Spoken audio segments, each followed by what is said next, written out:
eu acabei de ler um dos melhores livros do ano. Sério, eu tô muito impactado, não sei nem o que pensar, né? Sobre esse livro, porque foi um livro bastante reflexivo. Eu gostei do final, mas ao mesmo tempo não sei ainda, estou formando ideias, mas eu terminei e corri para cá para gravar esse vídeo para vocês. Vamos falar hoje sobre, precisamos falar muita coisa sobre Vésperas de Carla Madeira. Gente, que eu tô chocado. Vamos lá entender um pouco essa história. Vocês já conhecem Carla Madeira, que já fiz até vídeo aqui pro canal, desse livro, né, Tudo é Rio. Acho que é um dos mais famosos livros da autora. Se eu não estou enganado, ela é de Minas Gerais, Belo Horizonte, nasceu em Belo Horizonte, autora mineira. E como eu tinha dito no vídeo sobre o Tudo é Rio que eu fiz, e que recebi muitas críticas porque foi um livro que eu não gostei, e ele vai entrar na lista de ele vai entrar na lista dos piores do ano, tá? Pode ter certeza. Mas aqui em cima vou deixar o link do vídeo lá nos cards, onde vocês podem saber os motivos porque eu não gostei desse livro. Apesar de não ter gostado do livro, mas eu amei a escrita da Carla Madeira. É uma escrita envolvente do início ao fim. Não tem como negar isso, né? E achei fantástico. Mas diferentemente do Tudo é Rio, eu amei desesperadamente Véspera. Ele vai entrar para um dos melhores do ano. Olha que contradição, né? Eu sempre digo, quando eu não sou 8, sou 80. Então eu tô impressionado com Véspera. Gente, vamos lá. Muita calma nessa hora. Esse vídeo eu vou dividir em duas partes, né? Nesse vídeo, essa primeira parte será sem spoiler, e depois eu aviso para vocês em que momento eu vou dar spoiler desse livro, porque eu preciso falar alguns spoilers para a gente entender um pouco mais da história, tá? Então você que leu o livro, aí você pode seguir depois na parte ali com spoiler, tá bom? Enfim. Esse livro ele é dividido em dois livros. Eu sempre digo que são 2 em 1. É bem interessante essa técnica que a Carla Madeira fez aqui. Eu achei brilhante. Ela escreve em 2 livros, basicamente, parece que ela escreve 2 livros separados ali e junta. Mas a junção é de uma forma muito, muito primorosa e dá uma sincronia. E é brilhante. Primeiro tem um livro que conta a história, melhor dizendo, vamos falar dos personagens. Aqui a gente vai conhecer a história de Custódia e Antunes, que ali se casam, se relacionam. Ela tem uma dificuldade imensa, né, de ter filhos. Ela faz prece, ela vai para consulta, ela faz um monte de coisa ali para ver se engravida, porque ela tem uma dificuldade em engravidar. E um belo dia ela engravida e tem ali gêmeos, né? 2 meninos iguais. E ela até, no momento em que ela engravida, ela se afasta do marido. Primeiro ela só queria fazer sexo com o marido para conseguir esses filhos. Era o objetivo dela. E é tanto que você pode perceber aqui que depois que ela faz sexo com ele, e ela tem certeza, né, plena certeza, e lá já o exame do médico dizendo que ela tá grávida, ela já manda ele se afastar, ele vai para outro quarto, ela não quer saber dele de jeito nenhum. Isso é bem interessante ao longo da narrativa, que a gente vai entender um porquê disso tudo.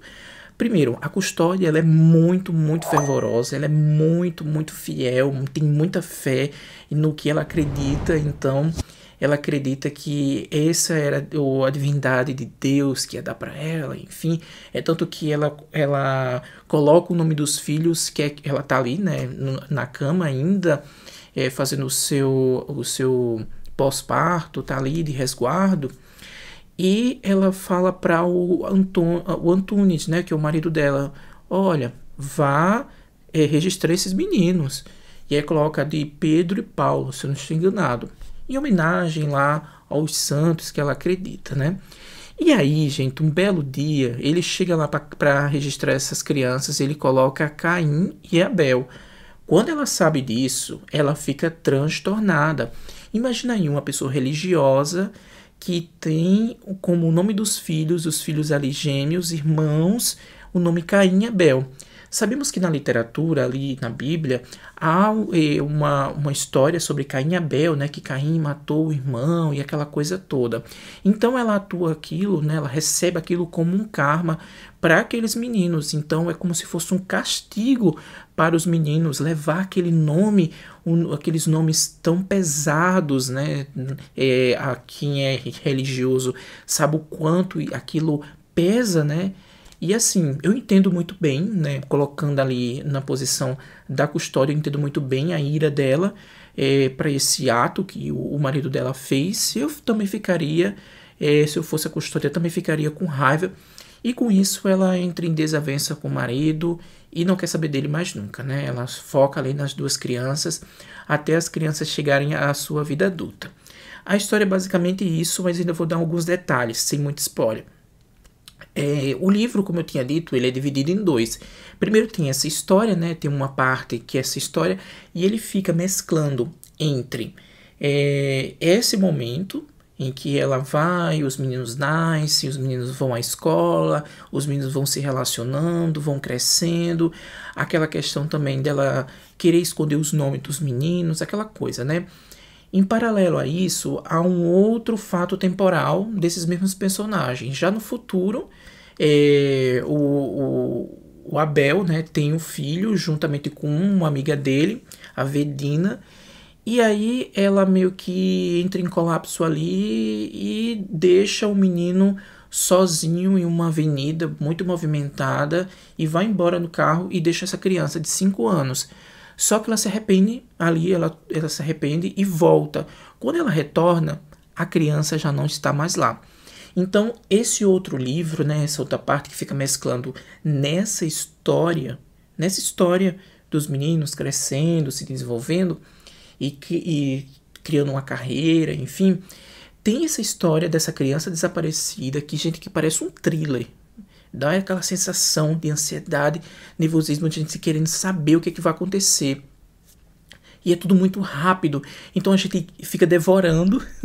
No meu caso, eu fiquei devorando as partes, né, dos meninos ali, querendo ler o mais rápido possível para saber se eles vão encontrar essa criança de algum jeito, se essa criança vai aparecer.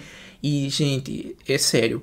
Do início ao fim a gente fica nessa ansiedade, querendo saber o que aconteceu com esse menino, que é o Augusto, né, que é o filho do Abel. E assim, né, é nesse momento, assim, nesse equilíbrio entre eu digo equilíbrio porque de fato é um equilíbrio, que a gente vê em um ponto, né, a questão desse nervosismo, né, do leitor ali querendo saber, a nossa ansiedade, querendo saber o que vai acontecer com o Augusto, se ele vai aparecer, o que vai acontecer com esse menino, né, essa criança. Por outro lado, há um equilíbrio também, porque tudo vai andando muito devagar, né? Essa narrativa em que a Carla Madeira constrói ali com a história dos irmãos crescendo, se desenvolvendo, se relacionando, enfim, é bem mais lenta, né? É tanto que os capítulos são bem maiores em relação a esse outro. A gente dá para perceber o quão rápido é isso. Mas é interessante que ela constrói de uma forma tão magistral, gente, que livro louco é esse? Eu amei muito, do início ao fim.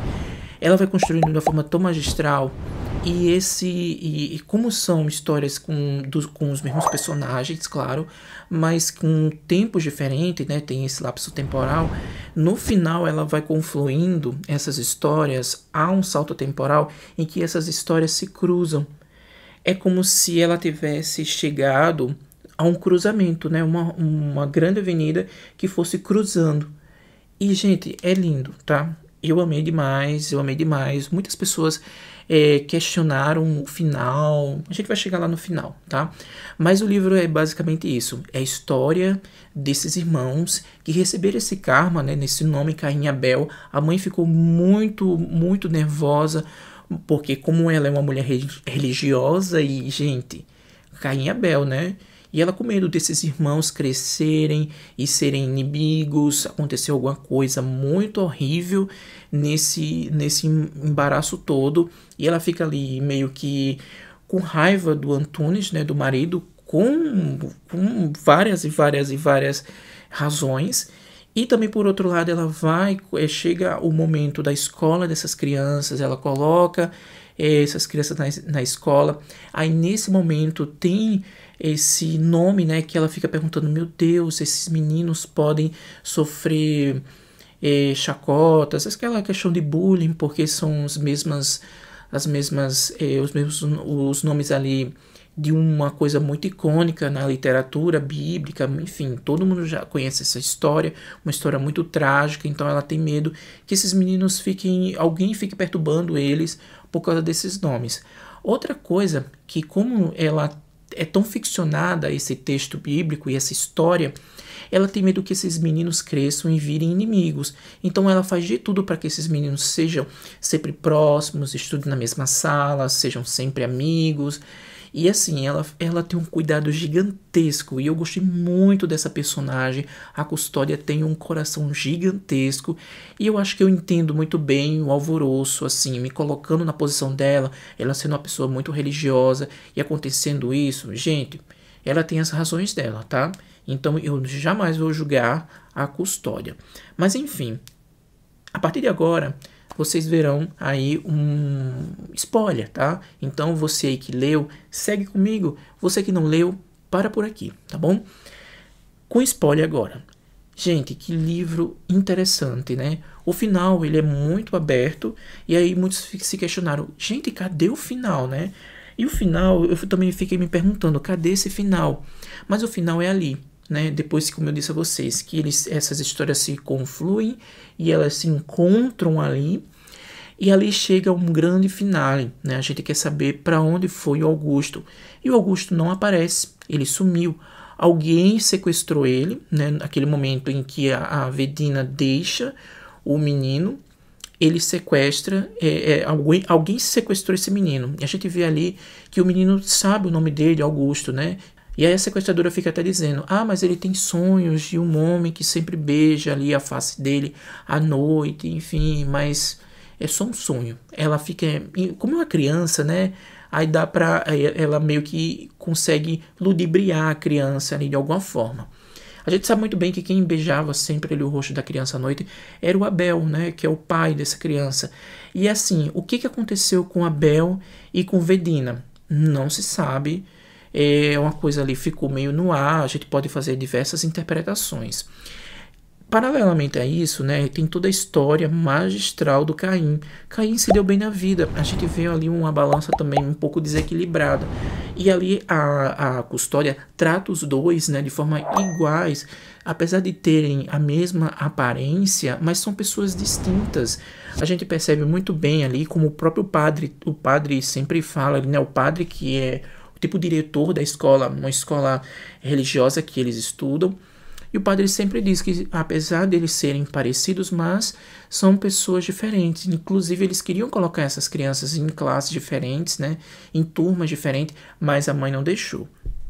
E aí, essas crianças vão crescendo ali, se desenvolvendo, mas a gente vê um atraso nelas, né? A gente percebe que o Caim, ele é mais esperto, ele é mais inteligente, se dá muito bem, entra para um grupo de matemática, ao contrário ali do Abel, que se atrasa e reprova diversas vezes, enquanto o Caim se sobressai, ele termina o ensino básico, vai para a graduação, se forma ali em matemática e se torna um professor.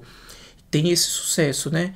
Mas o Caim não, ele tem esse atraso, ele acaba largando os estudos e vai seguir ali juntamente com a lojinha que o pai tem, uma loja de materiais de construção. Então, parafuso, essas coisas. E aí ele segue, toma conta da loja e vai ser a vida dele, né? Em contrapartida, o Caim, o Abel tem uma obsessão pela Veneza, né? Que é uma menina muito bonita na escola e bastante inteligente. E a gente sabe muito bem que no futuro a Veneza se casa ali com o Abel, ou o Caim, e tem uma filha, a Rosa. E ele fica sempre ficcionado por essa menina, né? Por essa Veneza, o nome dela. Por outro lado, o Abel se casa, né? Eles se juntam. Eles se juntam ali. Não há um casamento em si. Mas Abel se junta ali com a melhor amiga da Veneza, né? Que é a Vedina. que ele, numa festa ali, ele beijou loucamente ela se encantou por ele, enfim. E aí ele se casa com ela. Mas há muita coisa estranha. É uma coisa que a gente ainda não consegue entender como é o relacionamento deles dois, né? Porque é uma coisa que a Carla Madeira traz aqui de forma muito magistral, e a violência doméstica que há ali, né? No caso ali de que Abel espancou a Vedina, e a Vedina estava grávida. A priori ele não sabia, mas é imperdoável aquilo. E ali mostra uma coisa bem interessante, né? A violência doméstica, e que uma coisa muito realista. A própria Vedina, ela quer esconder para o mundo, e a Veneza fica revoltada ao saber que ela foi agredida, né? Que bateu nela, que o Abel bateu nela.